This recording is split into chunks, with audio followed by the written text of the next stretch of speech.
My mom goes full missing person mode if she hasn't heard from me in a few hours. I currently live with my husband and our 2 kids in a different state than my parents. I talk to my mom frequently, but generally speaking I wouldn't say we have an amazing relationship, but I try to keep things copacetic, and I know she loves being a grandmother, so I want to communicate frequently to give her updates/pics of the kids. She will text or call, and if I don't respond in about 2-ish hours she will send a follow-up "everything okay?" text, which almost always everything is okay. I am just busy working or taking care of the kids, out with friends, watching TV with my husband, etc. If I still don't respond after another hour or 2, she has now taken to texting my husband to ask if he knows where I am. Both my husband and I are annoyed by this, and I've asked her many times not to take this route. This weekend things have come to a breaking point for me. My husband, the kids, and I took a trip to visit friends at their cabin.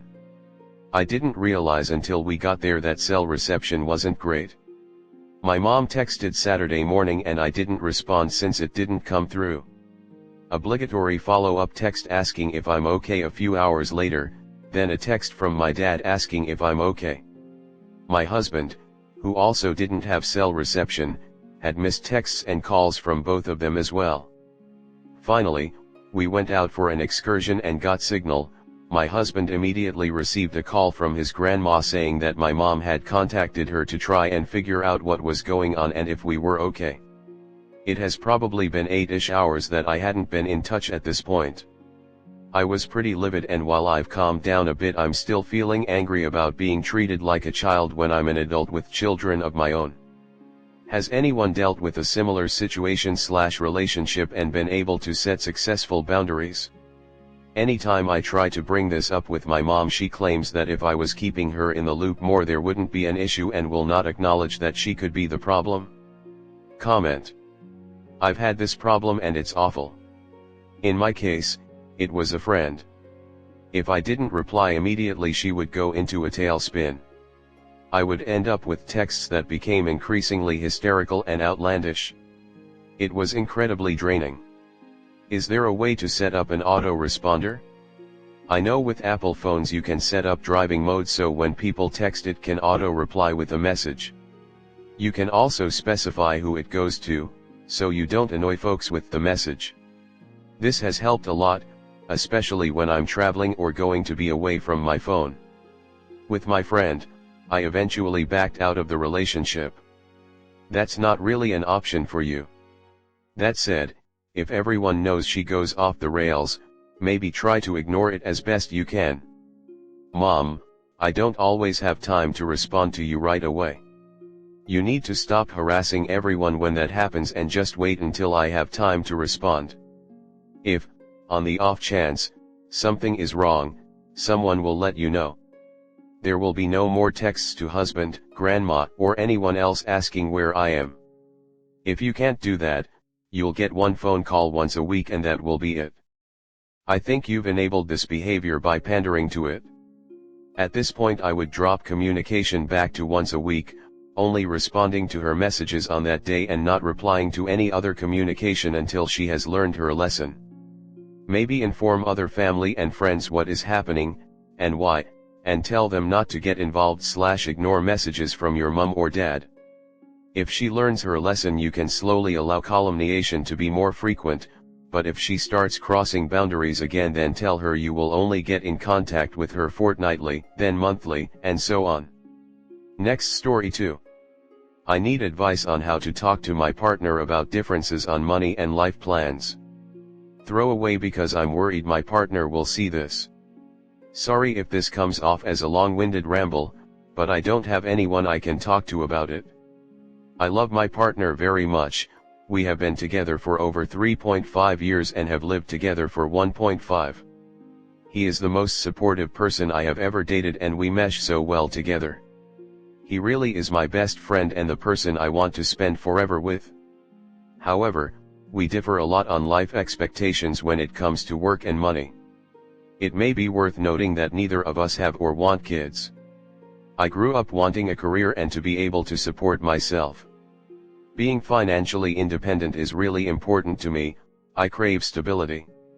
I got into a field that generally doesn't pay well, but after getting my master's degree I was able to land a job making $70K a year.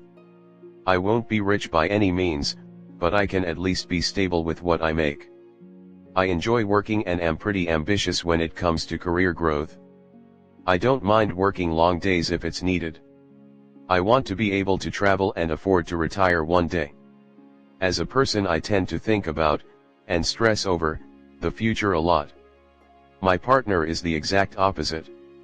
He has been at the same job for almost 6 years and has barely gotten a raise during this time, makes $50K.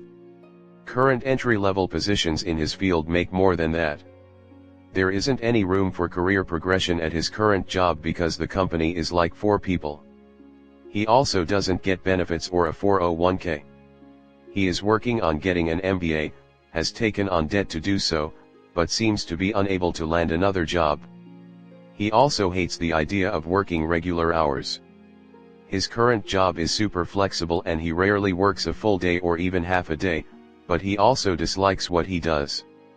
He doesn't think too far into the future. He keeps talking about giving up his job to open something like a laundromat or buy rental properties to fix up.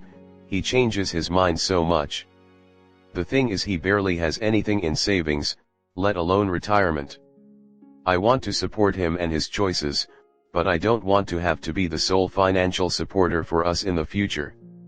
I think the stress of having to worry about constantly making enough for both of us to live comfortably would break me mentally. I want a partner, not a dependent. Honestly, I realize that a lot of this is me putting unnecessary stress and pressure on myself and jumping the gun, but it really does stress me out. I don't know if I should broach any of this with him, or even how to. Am I crazy to be worrying about this? I guess I am just seeking advice for what you would do in this situation. Comment. He won't change. You can't reason someone into ambition. You can love someone to the ends of the earth and until you die, but that doesn't make them for you. Love is not enough. If financial independence means that much to you, then he isn't the one. Who you make a life with needs to value the same things as you, or else you'll end up divorced. You'll end up divorced and with his debt. Finances are a main reason in the top 5 of why people get divorced. Next story 3. How can I get over my best friend's engagement? Honestly, not sure where to start here, but I know I'm gonna come across as very pathetic in all this, but regardless I need some advice. I and my crush, let's call her M, have known each other for about 7 years or so. We met in our late teens and became close friends quickly.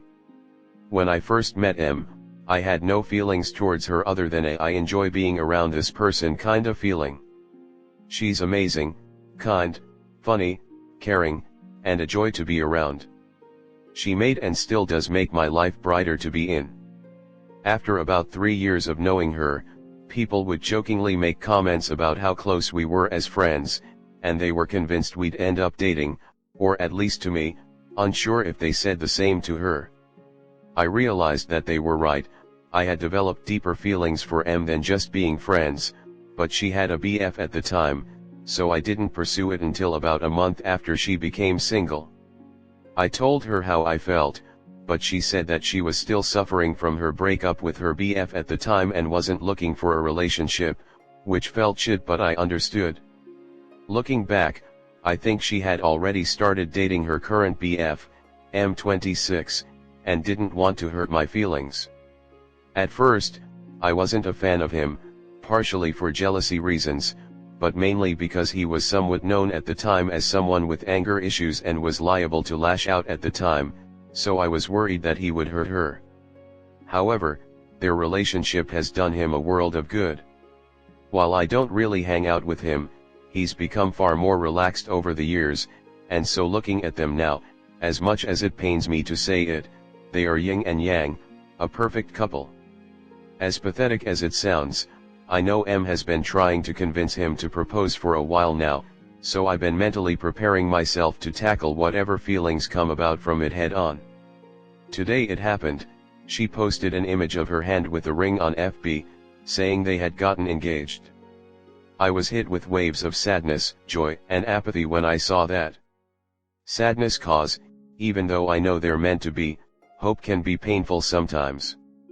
Joy cause she's had a difficult life, and I know she's wanted this for a while, and I want her to have all the happiness in the world, and apathy, I guess, as the two other feelings collide.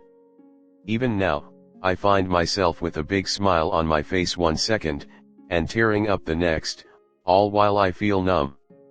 My mind is buzzing, and it's difficult to think, as my poor handle on the English language in this post probably show. Now for the reason I am here. I truly want her to be as happy as possible, and I'm happy she got something she's wanted for so long.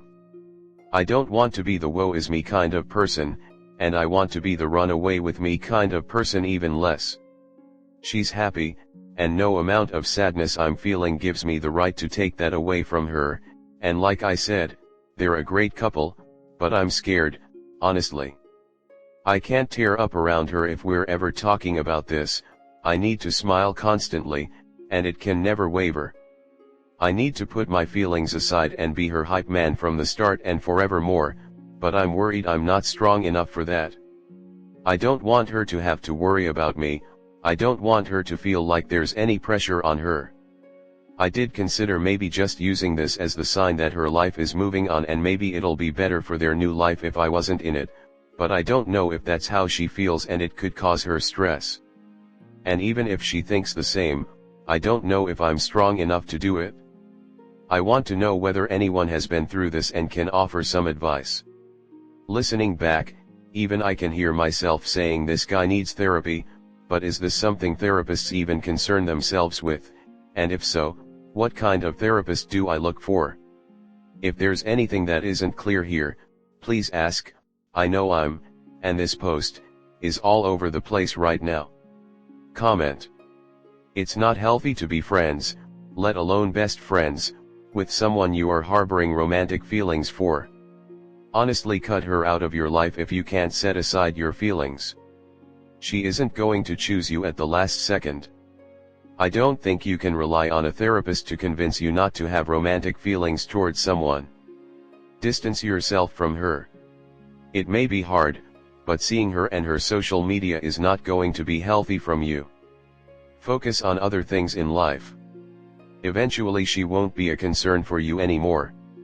Maybe talk to someone as well, like a therapist perhaps. You could just tell her that you still have feelings and need time away to deal with those feelings. I had a friend tell me he had a crush on me and needed time away as I wasn't able to return those feelings. He didn't re-establish contact with me for like 5 months and I was perfectly fine with that.